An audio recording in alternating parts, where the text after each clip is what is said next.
जय जय रघुवीर समर्थ. माझ्या या जय जय रघुवीर समर्थ या चॅनलवर तुम्हा सर्वांचे स्वागत. आपण दासबोधाचे वाचन करत आहोत.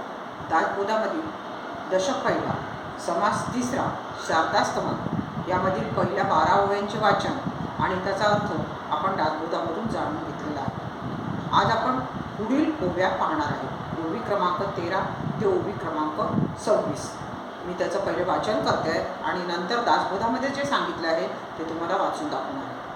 आपल्याकडून दासबोधाचे वाचन काही कारणाने होत नाही, त्याकरता माझा हा छोटासा प्रयत्न आहे की निदान तुम्ही माझ्या या चॅनलवरून ते दासबोधाचं वाचन जे आहे ते तुम्हाला ऐकायला मिळेल. आपण पाहूया ओवी क्रमांक 13. ऐसी बहुवेशी नटली माया शारदा ऐकली, सिद्धची अंतरी संचली चतुर्विद्या प्रकारे. तीही वाचा अंतरी आली, दै वैखरिया प्रगट केले, म्हणून कर्तृत्व जितके झाले ते शारदा गुणे. जे ब्रह्मादिकांची जननी हरिहर जयेपासून, सृष्टी रचना लोकतिनी विस्तार जयचा. जे परमार्थाचे मूळ नांतरी सविद्याची केवळ, निवांत निर्मळ निश्चय स्वरूप स्थिती. जे योगियांचे ध्यानी, जे साधकांचे चिंतनी, जे सिद्धांचे अंतकरणी समाधी रूप, जे निर्गुणाची ओळखण, जे अनुभवाची खूण, जे व्यापकपणे संपूर्णपणे सर्वांघटी. शास्त्रे पुराणे वेदश्रुती अखंड जयचे स्तवन करीती, नानारूपी जयचे स्तविती प्राणी मात्र. जे वेदशास्त्रांची महिमा, जे निरोपमाची उपमा, जये करिता परमात्मा ऐसे बोलीचे. नाना विद्या परासिद्धी, नाना निश्चयाची बुद्धी, जे सूक्ष्म वस्तूची शुद्धी नेती मात्र. जे हरिभक्तांची निजभक्ती, अंतर्निष्ठांची अंतरस्थिती, जे जीवनमुक्तांची मुक्ती सायोजतात. जे अनंत माया वैष्णवी, न कळे नाटक लागली, जे थोरा थोरासी बोली जाणपण. जे जे दृष्टीने देखिले, जे जे शब्द ओळखिले, जे जे मनास भासले, तितुके रूप जयचे.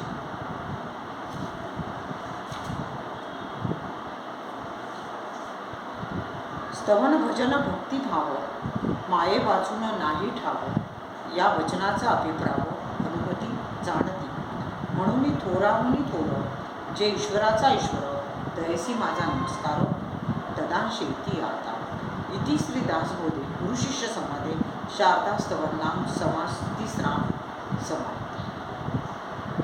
जय जय रघुवीर समर्थ. आता आपण ओवी क्रमांक 13 ते ओवी क्रमांक 26 पाहिलेले आहे. यामध्ये आपण याचा अर्थ जाणून घेऊया. ऐसी बहुवेशे नटली माया शारदा ऐकली, सिद्धची अंतरी संचली चतुर्विद्या प्रकार.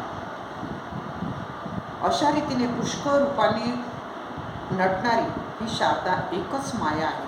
ती स्वयंभू, पूर्ण आणि एकरूप असली तरी माणसांच्या अंतर्यामी 4 प्रकारे साचलेली आढळते. तीही वाचा अंतरी आले, तरी वैखरिया प्रगट झाले, म्हणून कर्तृत्व जितके झाले ते शारदा गुणे.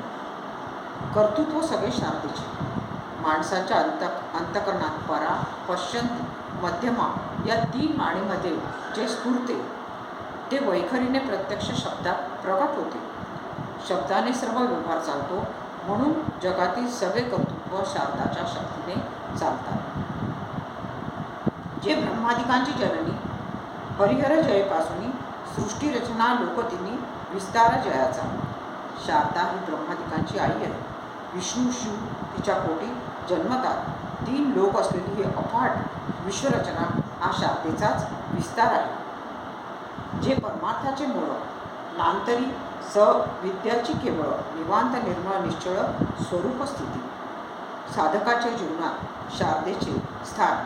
शारदा परमार्थाचे मूळच आहे. इतकेच नव्हे तर केवळ आत्मविद्याच आहे. शारदा म्हणजे ईश्वराची निवांत, निर्मळ आणि निश्चळ अशी अवस्था आहे. जे योगियांचे ध्यानी, जे साधकांचे चिंतनी, जे सिद्धांचे अंतकरणी समाधी रूपे. योगांना ध्यान लावण्यास मदत करणे, करणारी, साधकांना आत्मचिंतनाची कला शिकवणारी आणि सिद्धांच्या अंतःकरणात समाधी रूपाने स्थिर होणारी तीच असते. जे निर्गुणाची ओळखणं, जे अनुभवाची खुणं, जे व्यापकपणे संपूर्ण सर्वांगठी. शारदेचे स्वरूप आकलन झाले की निर्गुणाची ओळखण होते व स्वरूपाचा अनुभव आल्याची खूण पडते. सर्व दृश्याकारात ती संपूर्ण भरून राहिलेली आहे असा अनुभव येतो. शास्त्रे, पुराणे, वेदश्रुती अखंड जयाची स्तवन करीती, नानारूपी जयाची स्तविती प्राणी मात्र. शास्त्रे, पुराणे, वेद, श्रुती इत्यादी ग्रंथ सारखे शारदेचे स्तवन करतात. सगळी माणसे देखील नाना रूपांनी तिला स्तुती अर्पण करत असतात. जे वेदशास्त्रांची महिमा, जे निरुपमाची उपमा, जयकरिता परमात्मा ऐसे बोलूजे. शारदेचे महात्म्य, शारदेमुळे वेदशास्त्रांना मोठेपणा येतो. वास्तविक परमात्मा स्वरूप कल्पनेच्या पलीकडे आहे. शब्द तेथे पोचू शकत नाही. त्याला मानवी कल्पनेच्या कक्षामध्ये आणून परमात्मा असे नाव देणारी, उपमेच्या पलीकडे असणाऱ्या उपमेच्या प्रांतात असणारी ही शारदा आहे.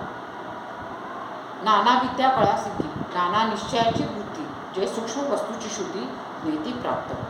परमात्मा स्वरूपाला मी आहे अशी केवळ ज्ञानमय शुद्ध जाणीव होणे हे शारदेचे स्वरूप समजावे.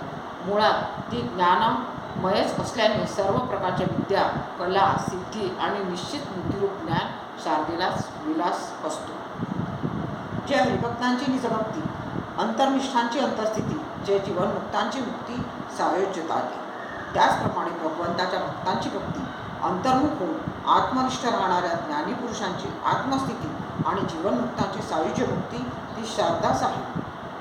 जे अनंत माया वैष्णवी नकळे नाटक लागावी, जे थोराथोरांचे गोवी जाणपणे. शारदेचा विलक्षणपणा, शारदा म्हणजे जिचा अंत लागत नाही अशी भगवंताची किंवा ईश्वराची माया. तिने मोठ्या कौशल्याने रचलेले विश्वरूप नाटक कोणालाच आकलन होत नाही.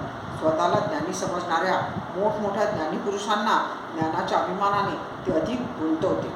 जे जे दृष्टीने देखिले, जे जे शब्द ओळखले, जे जे मनास भासले, तितके रूप जयाचे. डोळ्यांनी जे दिसतं, शब्दांनी जे जाणता येतं आणि मनाला जे जे कल्पिता येतं ते सगळं हिचेच रूप समजावे.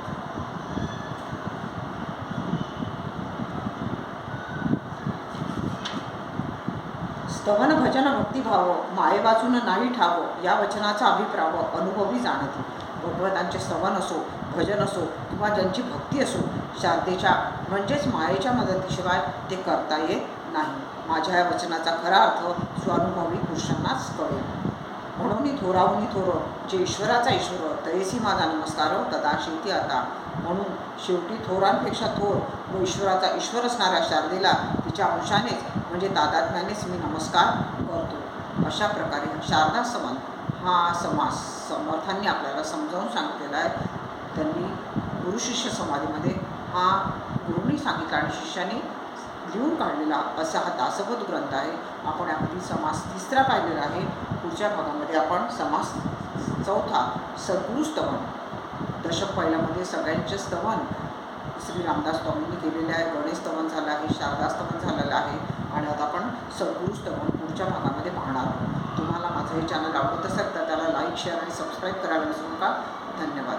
शुका सारिखे पूर्ण वैराग्य ज्याचे, वसिष्ठा परिज्ञान योगेश्वराचे, कवी वाल्मिका सारिखा मान्य ऐसा, नमस्कार त्या सद्गुरू रामदासा.